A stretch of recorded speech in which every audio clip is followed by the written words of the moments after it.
nous avons tenu à en savoir beaucoup plus.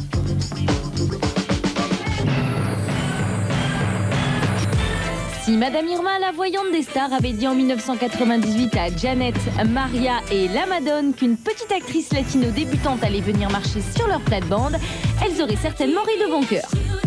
Et si on avait dit à la même époque à Miss Lopez, actrice débutante, qu'elle allait devenir la bombe latine numéro 1, elle vous aurait répondu « C'est normal, j'y travaille activement depuis ma naissance. Allez-y, retour en arrière ». Née dans le Bronx en 1971 de parents portoricains, Jennifer a dès son plus jeune âge décidé de prendre la route du succès. Oui, vas-y, c'est par là. Elle veut devenir actrice, chanteuse et danseuse.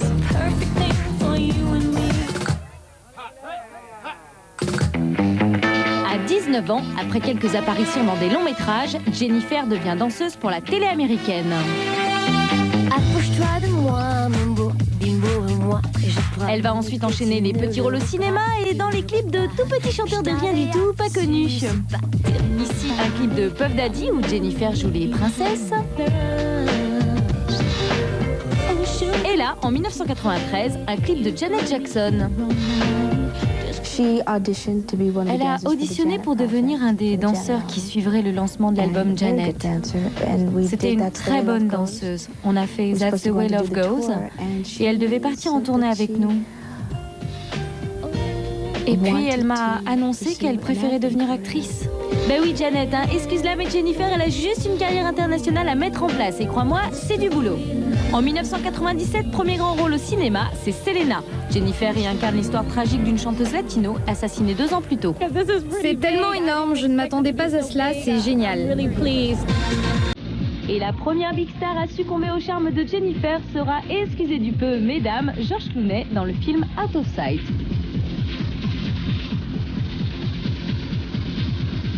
Désormais, les hommes du monde entier n'ont Dieu que pour les courbes de Jennifer. Il faut dire que son popotin en forme rebondie a du mal à passer inaperçu.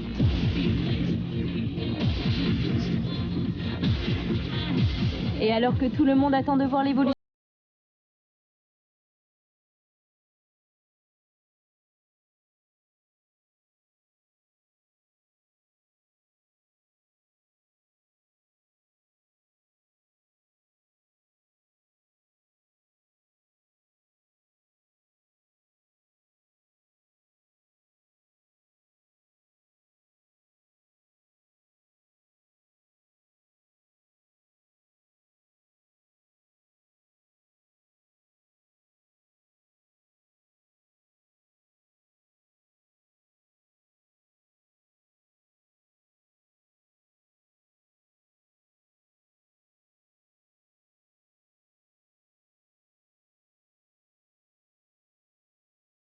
problème.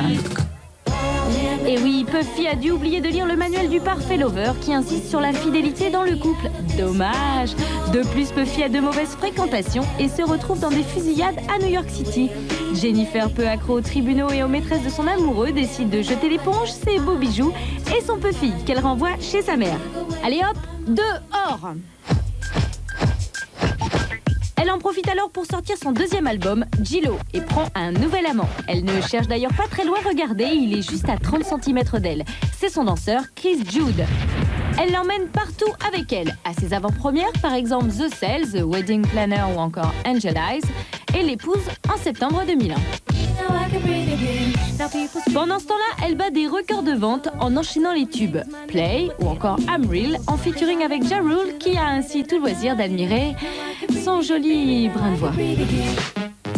J-Lo a donc pris sa vie et sa carrière en main. Elle porte la culotte et se prend parfois pour une diva lorsqu'elle exige d'être appelée number one. Mais nous, on sera toujours fans, surtout tant qu'elle fera de jolis pâtés de sable.